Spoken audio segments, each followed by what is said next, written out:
बोलो सतगुरुदेव महाराज की जय। जय सच्चिदानंद जी। जय श्री कृष्णा। राधे राधे। कैसे हैं आप सब लोग। आज आई हूँ एक नई स्टोरी लेकर। स्टोरी है एक मल्लाह की, नाव चलाने वाले की। नाव चला के अपनी रोजी रोटी कमाता था और बड़ा ही सीधा साधा था। एक दिन अपने गुरु के पास गया और कहने लगा, गुरुजी मेरा तो इस दुनिया में कोई नहीं है। तो गुरुजी ने कहा, है ना। कह रहे कौन। कह रहे तेरा गोपाल, भगवान कृष्ण को। तू गोपाल का, गोपाल तेरा। जो गोपाल चाहेगा वही होगा। बस उसने एक ही मंत्र ये ले लिया, जो गोपाल चाहेंगे वही होगा। पूरी जिंदगी यही कहता रहा, मैं गोपाल का, गोपाल मेरे।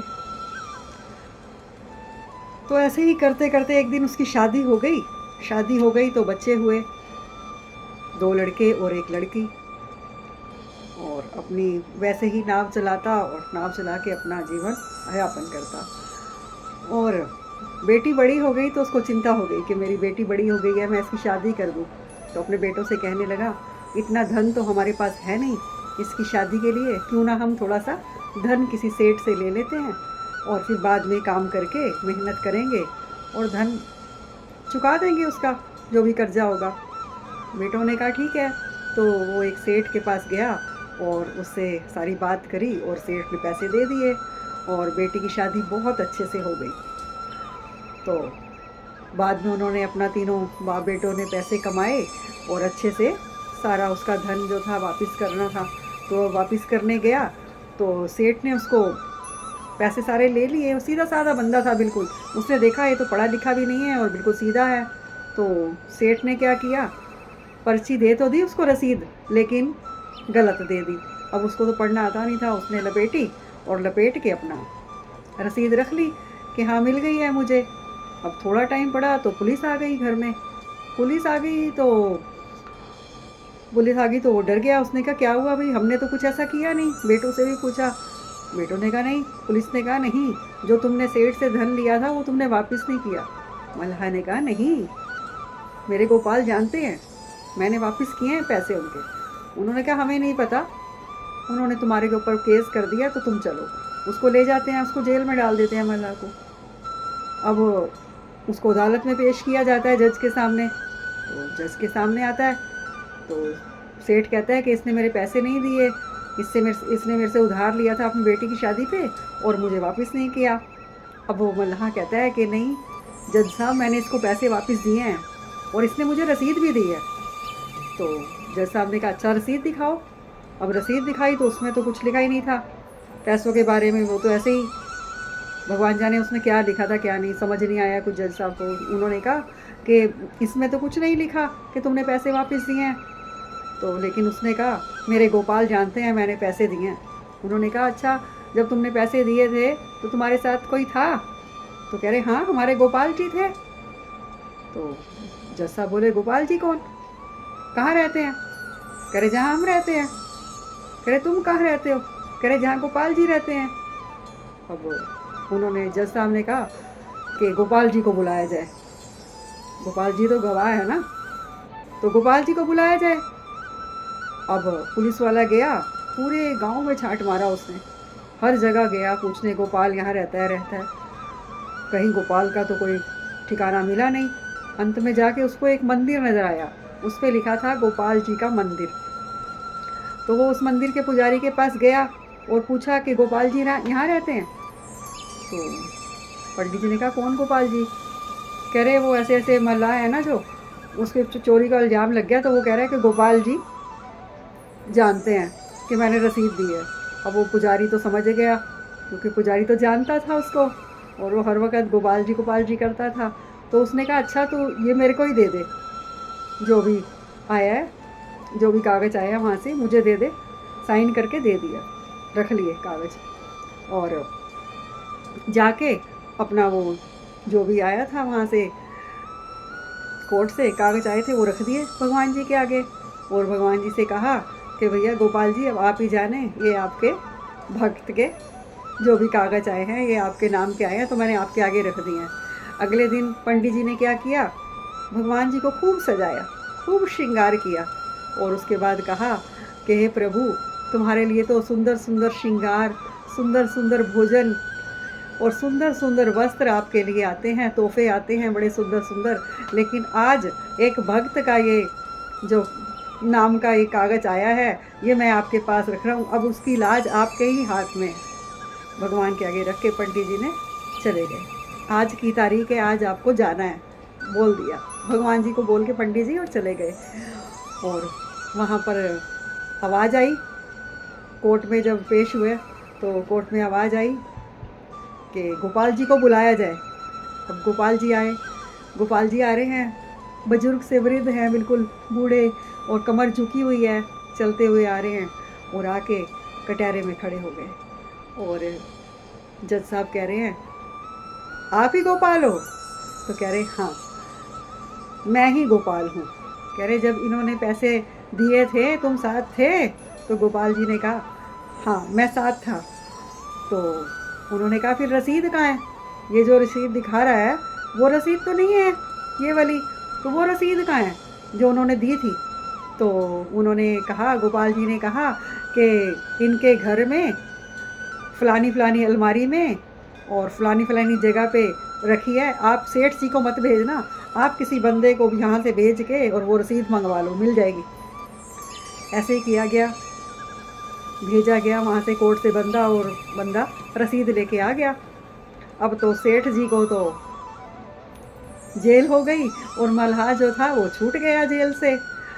और देखो भगवान जिसके साथ हैं वो क्या क्या कारनामा होता है उस वक्त। तो अब जज साहब बड़े हैरान हुए कि गोपाल जी भी आ गए और रसीद का इनको पता है, यहाँ बैठे बैठे ही उनको थोड़ा सा झटका सा लगा। कुछ थे भी वो भगवान के भक्त जो जज साहब थे, तो अब जज को थोड़ा झटका तो लगा। अब वो सब चले गए अपने अपने घर, और जज साहब ने उसको बुलाया, जो बंदा गया था कोर्ट के कागज़ देने, उसको बुलाया गया। तो उससे पूछा गया, भाई तुम ये जो कोर्ट के कागज़ देने गए थे, किसको दिए तुमने, कहाँ देकर आए तुम? उसने कहा, सरकार मैंने तो पूरा गांव छाट मारा और मुझे तो कोई गोपाल नाम का बंदा मिला ही नहीं।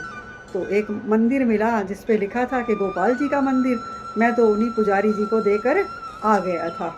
उसके बाद मुझे नहीं पता पुजारी जी ने किसको दिए किसको नहीं दिए। तो पुजारी जी को बुलाया गया, पुजारी जी ने भी ऐसे ही कह दिया कि हाँ मैंने रख लिए थे और मैंने भगवान जी के आगे रख दिए थे। तो अब तो उनके मन में पूरा विश्वास हो गया कि भगवान आए थे, भगवान ही आए थे। अब तो उन्होंने सारा काम काज छोड़ा और वो तो भागे गए अपने घर जज साहब। और जज ने क्या किया, अपना दरवाज़ा बंद किया और खूब फूट फूट के रोए, बहुत रोए बहुत रोए, रो रो के अपने आप को बेहाल कर लिया। अब घर के सब लोग आए, क्या हुआ क्या हुआ भाई, क्यों रो रहे हो इतना, क्या बात हो गई आज कोर्ट में, ऐसा क्या हो गया जो तुम रो रहे हो? उन्होंने सारी घटना अपने घर वालों को सुनाई, कैसे ऐसे हुआ। तो उन्होंने कहा, रोते क्यों हो फिर, अब रोते क्यों, तुम्हें तो दर्शन हुए भगवान के, भगवान ने तुम्हें दर्शन दिए, तो रोने की क्या बात है, खुश होने की बात है। लेकिन नहीं, जज साहब को कौन समझाए, उनका मन बहुत बहुत परेशान, बहुत परेशान।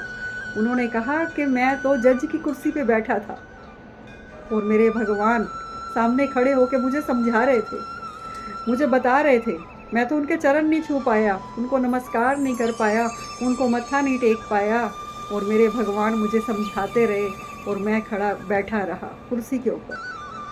जज बन के मैं कुर्सी पे बैठा रहा और मेरे भगवान खड़े रहे, खड़े होके मुझे वो समझाते रहे। तो उसने रो रो के अपना बुरा हाल कर लिया जज ने। अब उनको कुछ नहीं सूझा, कुछ नहीं सूझा। फिर उन्होंने उसको मल्लाह को बुलाया कि मल्लाह तुम कहाँ रहते हो? कहते जहाँ गोपाल जी रहते हैं। गोपाल जी कहाँ रहते हैं? जहाँ मैं रहता हूँ वहीं गोपाल जी रहते हैं। हैं कहाँ गोपाल जी? वहीं रहते हैं, मेरे साथ रहते हैं, हर वक्त मेरे साथ होते हैं वो, जहाँ मैं जाता हूँ मेरे साथ रहते हैं, मेरे घर पे ही रहते हैं, मेरे साथ रहते हैं, अभी भी मेरे साथ हैं वो। अब तो गोपाल गोपाल गोपाल करते तो जज साहब तो श्री वृंदावन धाम चले गए और ठाकुर जी के मंदिर के आगे जब तक मंदिर खुला रहे, मंदिर के आगे बाहर बैठे रहे सीढ़ियों में, अंदर नहीं जाते थे। कहते अंदर नहीं जाऊंगा। सारे भक्त लोग पूछते आप अंदर क्यों नहीं जाते मत्था टेकने, अंदर क्यों नहीं जाते भगवान के पास। कह रहे किस मुंह से जाऊं, भगवान मेरे सामने खड़े रहे और मैं कुर्सी पे बैठा रहा। बहुत बड़ा अपराध किया है मैंने, बहुत बड़ा अपराध किया है। मैं ऐसे ही बाहर बैठा रहूँगा, प्रतीक्षा करता रहूँगा भगवान की। उन्होंने अपना सारी जॉब वगैरह सब छोड़ दिया और वहीं पर ही वो महंत बन गए। वहाँ पे सेवा करने लगे, बहुत सेवा करी उन्होंने मंदिर की, और वहीं बाहर बैठे रहते। पूरी ज़िंदगी उन्होंने वहीं बिता दी वृंदावन में। तो देखिए कैसे भगवान हमेशा हमारे साथ हैं, बस हमें महसूस कर रहा है। वो तो हमेशा साथ ही रहते हैं ना। अब उस मल्लाह का तो कोई था नहीं, गुरु ने कह दिया गोपाल तेरे तू गोपाल का, बस यही दीक्षा थी उसकी, यही दीक्षा मिली उसको, और उसने वो रटनी शुरू कर दी हर वक्त। और कहते हैं भोले वाले भक्तों को भगवान जरूर मिलते हैं। भोलेपन में जो है वो चालाकी में बिल्कुल कुछ नहीं है, चालाकी करने से कुछ नहीं मिलता। ऐसे ही धरना जट देखो, पत्थर को पूजा और वो भगवान के दर्शन पा लिए उन्होंने। भोले भाव में ना, कितने भोले थे धरना जट भी, उन्होंने भी ऐसे ही दर्शन पा लिए भगवान के। कह रहे तू खाएगा तो मैं खाऊंगा, तू पिएगा तो मैं पीऊँगा। उनके भी गुरु ने ऐसे ही कहा था कि जब खाइयो तब खिलाइयो, जब सोइयो तब सुलाइयो, जब पानी पियो तो पियो। अब उन्होंने कहा मैं हल चलाऊं तो मेरे साथ हल भी चलाओ, तो चलाए भगवान ने, हल भी चलाए, खाना भी खाया, धूप में भी बैठे धरने जट के साथ, सब किया उन्होंने। जय श्री कृष्णा, राधे राधे। अगर स्टोरी अच्छी लगी हो तो लाइक और सब्सक्राइब जरूर करें।